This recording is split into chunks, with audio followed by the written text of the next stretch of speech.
E pra të nderuar miqtë e mi, ja ku po ritakohemi sërish së bashku me mua Tirona Lilin në kanalin Monitor TV për të ndarë me ju ngjarjet më të fundit. Do flasim pikërisht për Big Brother VIP Kosova. Big Brother VIP Kosova, një reality show që po na mundëson që të njohim karaktere çdo ditë. Dua të ndaloj tek Edi. Edi po mbyllet në vete, nuk po je fare loj, nuk e di se çfarë ka, por siç duket dashuria që ka me Dolçen është aq e vërtet, është aq e sinqert, saqë Edit po i dhuron emocione, po i dhuron pasione, po i dhuron energji të mirë çdo ditë.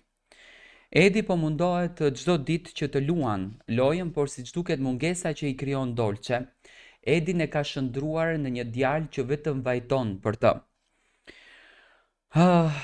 Tani, Big Brother ju të gjithë e dini që është një sfidë, është një lojë, është një emocion shumë interesant dhe pse duhet njerëzit ta marrin kaq personalisht të Big Brother. Unë mendoj që Edi ka nevojë për një informacion prej jashtë, për një dron nga ju fansat e tij, për të kuptuar që ai duhet të luan dhe ai duhet të jetë personazhi që duhet ta bën lojën brenda shtëpisë dhe jo të jetë njeriu që të vuan, të qan dhe të lëndohet gjithmonë për vajzën e cila është jashtë. Unë e di që marrëdhënia e tyre do të ketë krysje, e di do me thënë, e di që marrëdhënia e tyre do të ketë një luftë, por mendoj që Edi duhet të fokusohet në lojë. Edi është një djalë me shumë karizëm, është një djalë me shumë pozitivitet, është një djalë me shumë energji të mirë, nuk po jep asnjë gjë nga vetja, nuk po tregon asnjë gjë nga vetja, do me thënë e ka mbyllur krejtësisht veten e tij dhe nuk po jep fare për shpinën e Big Brotherit. Dua të marr mendimin tuaj si e shikoni ju lojën e Edit.